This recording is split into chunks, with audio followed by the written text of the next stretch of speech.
YouTube viewers அனைவருக்கும் வணக்கம். இன்றைக்கி நம்ம இந்த வீடியோவில் தனுசு ராசிக்கான குரு பயிற்சி பலன்கள் பற்றி பார்க்க போகிறோம்.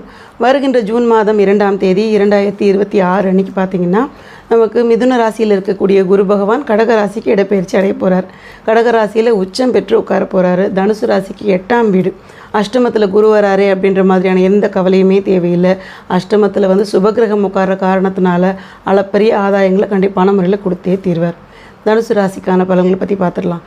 தனுசு ராசிக்கு அப்படின்னு பார்க்கும்பொழுது 2ஆம் வீடான குடும்பஸ்தானம் மற்றும் தனஸ்தானத்தில் குரு பகவானுடைய 7ஆவது பார்வை கிடைக்கிது. 7ஆம் பார்வை சிறப்பான பார்வை அப்படின்னு சொல்லுவாங்க. அப்படி பார்க்கும்பொழுது குடும்பஸ்தானம் மற்றும் தனஸ்தானத்தில் பார்க்குறதுனால குடும்பத்தில் உயர்வு அப்படின்றது நிச்சயமாக உண்டு. மதிப்பு மரியாதைகள் கண்டிப்பாக வரும். வீட்டிற்குண்டான பொருட்கள் சேர்க்கை, ஆடை ஆபரண சேர்க்கை, பண ரீதியான வருமானங்கள், அதாவது நமக்கு பணம் வந்துக்கிட்டே இருக்கிறத கண்கூடாக பார்க்க முடியும். வேலையிலையோ அப்படி இல்லைனாக்கா நம்ம சின்ன சின்ன தொழில்கள் செய்யக்கூடிய நபர்களாக இருந்தாலும் அளப்பரிய ஆதாயங்கள் வந்துக்கிட்டே இருக்கும். அப்படிங்கிறதுல எந்த மாற்று கருத்துமே கிடையாது. இது பார்த்திங்கன்னா வாழ்க்கையோட தரத்தை உயர்த்தக்கூடிய ஒரு காலகட்டமாக இருக்க போகுது. அடுத்தது 4ஆவது வீடு. 4ஆம் வீடு அப்படின்னு பார்த்திங்கன்னா சுகஸ்தானம் மற்றும் தாயார் ஸ்தானம். இந்த சுகபோகமாக வாழக்கூடிய விஷயங்கள், எதிர்பார்ப்புகள்லாம் இருக்கு இல்லையா, அதை எல்லாத்தையுமே பூர்த்தி செய்யக்கூடியது இந்த குரு பார்வை அப்படின்னு சொல்லலாம். தாயார் ஸ்தானம் அப்படின்னு சொல்லும் பொழுது நமக்கு தாயாருக்கு உடல் பலவீனங்கள் இருந்தாலும் ஆரோக்கிய குறைபாடுகள் இருந்தாலும் குருவுடைய அந்த சுப பார்வை விழற காரணத்தினால ஆரோக்கியம் மேம்படும், நட்புறவு அதிகமாகவே ஆகும். அவங்களுக்கும் உங்களுக்கும் இருக்கக்கூடிய அந்த மனஸ்தாபங்கள்லாம் சரியாகி ரொம்ப நல்லா பேசுறதுக்கு உண்டான வாய்ப்புகள் இருக்குது.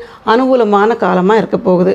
சுகஸ்தானம் அப்படின்னு சொன்னேன் இல்லைங்களா, சுகபோகமாக வாழறதுக்கு உண்டான வீடு வாசல் ஆசை இருந்தாலும் வாகன பிராப்தம் இந்த மாதிரியான விஷயங்கள்லாம் வாகன மாற்றம் பண்ணணும், வீடு கட்டணும், இடம் வாங்கணும், ஆடை ஆபரண சேர்க்கை வேணும் அப்படின்னு நினைக்கிற நபர்களுக்கு அத்தனை பேருக்குமே இதெல்லாம் நீங்கள் பிளானே பண்ணலைனாலும் அதுவாக ஒன்று ஒன்றா வரத்துக்கு உண்டான வாய்ப்பை ஏற்படுத்தி கொடுத்தே தீரும்.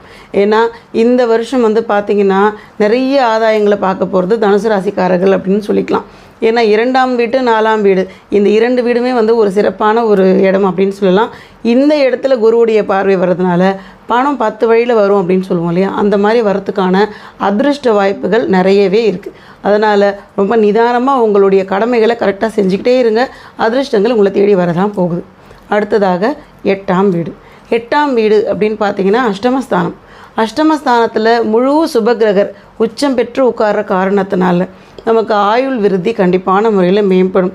உடல் பலவீனங்கள் இருந்ததுன்னா அது சரியாகிறதுக்கு உண்டான வாய்ப்பு இருக்குது. ஆரோக்கிய குறைபாடுகள்னால ஏதோ ரெகுலர் மெடிசன்லாம் சாப்பிடக்கூடிய நபர்களாக இருந்தீங்கன்னா உங்களுக்கு மாற்று மருத்துவம் இந்த மாதிரி விஷயங்கள்லாம் யாராவது சொல்லி நீங்கள் அதிலேருந்து மாறி உங்களோட ஆரோக்கியத்தை நீங்கள் அழகாக தேற்றி கொண்டு வரதுக்கான ஒரு நல்ல தருணம் ஏற்படும். அதே சமயத்தில் 8ஆவது வீட்டில் அதை எப்பயுமே மறைவு ஸ்தானத்தில் சுபகிரகம் உட்காந்துருக்கு, ரொம்ப ஸ்ட்ராங்காக உட்காந்துருக்குன்னா நமக்கு ஹிடன் விஷயங்கள், அதாவது ரொம்ப மறைக்கப்பட்ட நல்ல விஷயங்கள்லாம் எடுத்து வெளியே கொடுக்கும். புதையல் மாதிரியான ஒரு பார்வை இந்த பார்வை தான். இது வரைக்கும் நம்ம பார்த்திங்கன்னா ஒரு நல்ல விஷயங்களை தேடிக்கிட்டே இருப்போம், கண்ணுக்கே கிடைக்கல அப்படின்ற மாதிரியான விஷயம் ஒரு குடும்பத்தில் ஒரு விதமாக இருக்கும் இல்லையா. அப்படிப்பட்ட ஒரு எதிர்பார்ப்புகள்லாம் பூர்த்தி செய்யக்கூடியது இந்த 8ஆம் இடத்துல உட்காந்துருக்க குரு பகவான் கண்டிப்பான முறையில் செஞ்சே தீர்வார். படிப்பு ரீதியான விஷயங்களை நல்ல முன்னேற்றத்தை கண்டிப்பாக கொடுத்தே தீர்வார். 4ஆவது பார்வையிலேயே பார்த்திங்கன்னா படிக்கிற குழந்தைங்க நல்ல மதிப்பெண் வாங்கலாம், ஆசைப்பட்ட படிப்பு படிக்கிறதுக்கான காலகட்டமாகவும் கண்டிப்பான முறையில் இருக்கும். 8ஆம் வீட்டில் இருக்கக்கூடிய குரு பகவான் கண்டிப்பான முறையில் பக்கத்தில் இருக்கக்கூடிய 9ஆம் வீட்டையும் பார்வை செய்கிறார். அப்படி பார்வை செய்யும் பொழுது பாக்கியஸ்தானமும் ஆக்டிவேட் ஆகுது. உங்களுக்கு கிடைக்க வேண்டிய நியாயமான நிதி நிலைமைகள் அத்தனையுமே உங்களை தேடி வரும். பாக பிரிவினைகள் எதிர்பார்க்கக்கூடிய நபர்களுக்கு நிச்சயமாக வந்தே தீரும். பித்ரு வழியில் ஆசீர்வாதங்களும் அவங்க கிட்டேருந்து கிடைக்க வேண்டிய ஆதாயங்களும் கண்டிப்பான முறையில் கிடைச்சே தீரும். பெரியவங்களை நல்லா போஷித்து பார்த்துக்க வேண்டியது முதல் கடமையாக வச்சுக்கோங்க. 9ஆம் வீட்டில் கேது இருக்கிறதுனால ஆன்மீகமான பயணங்கள் வரத்துக்கான வாய்ப்புகள் இருக்குது. கோவிலுக்கு போகக்கூடிய வாய்ப்பெல்லாம் கிடைக்கும். இது பார்த்திங்கன்னா உங்களுடைய ஆன்மீக முன்னேற்றத்தையும் அதிகப்படுத்தி கொடுக்கறதுக்கான வாய்ப்புகள் உண்டு. அடுத்து 12ஆவது வீடு. 12ஆவது வீட்டை பார்த்திங்கன்னா குருவுடைய 5ஆவது பார்வை பார்க்குது. 5ஆம் பார்வை 12ஆவது, அதாவது விரயஸ்தானம்னு சொல்லக்கூடிய இடத்த பார்க்குறதுனால சுப விரயங்கள். நீங்கள் வீட்டில் பார்த்திங்கன்னா உங்கள் குழந்தைங்களுக்கு கல்யாணம் பண்ணுறது, இல்லை படிப்புக்காக செலவு பண்ணுறது, வெளிநாட்டுக்கு அனுப்பி வச்சு படிக்க வைக்கிறது, அதுக்கப்புறம் அவங்களுக்கு தொழில் தொடங்கி வைக்கிறது, வீடு கட்டுறது, வீட்டில் பூ படைதல், இந்த மாதிரியான சுப நிகழ்ச்சிகள்லாம் நிறைய நடக்கிறதுக்கான வாய்ப்புகள் இருக்குது. சுப செலவுகள் அதிகமாகவே இருக்கும். இந்த கையில் பணம் வருது, இந்த கையில் போகுது அப்படின்னு சொல்கிற மாதிரி இருக்காது. மன திருப்தியோடு செய்கிறதுக்கு உண்டான வாய்ப்புகளும் அதிகமாகவே இருக்கும். இது எல்லாத்தையும் வந்து பார்த்திங்கன்னா இந்த குரு பெயர்ச்சி கண்டிப்பான முறையில் நடத்தியே கொடுக்கும். கண்டிப்பான முறையில் குலதெய்வ வழிபாடு பண்ணிவிடுங்க. ஏன்னு கேட்டிங்கன்னா நமக்கு வந்து எந்த கிரகங்கள் உதவி செய்யணும் அப்படின்னாலும் குலதெய்வம் அதுக்கு பர்மிஷன் கொடுக்கணும். அதனால் குலதெய்வத்தை ஒதுக்கிட்டு நீங்கள் குரு பகவானெல்லாம் கும்பிட்டா சரியாக வருமானா அப்படிலாம் வராது. குலதெய்வத்துக்கு முதல் விளக்கு போட்டுட்டு தான் அடுத்து நீங்கள் கிரகங்களையே நீங்கள் பார்க்க முடியும்.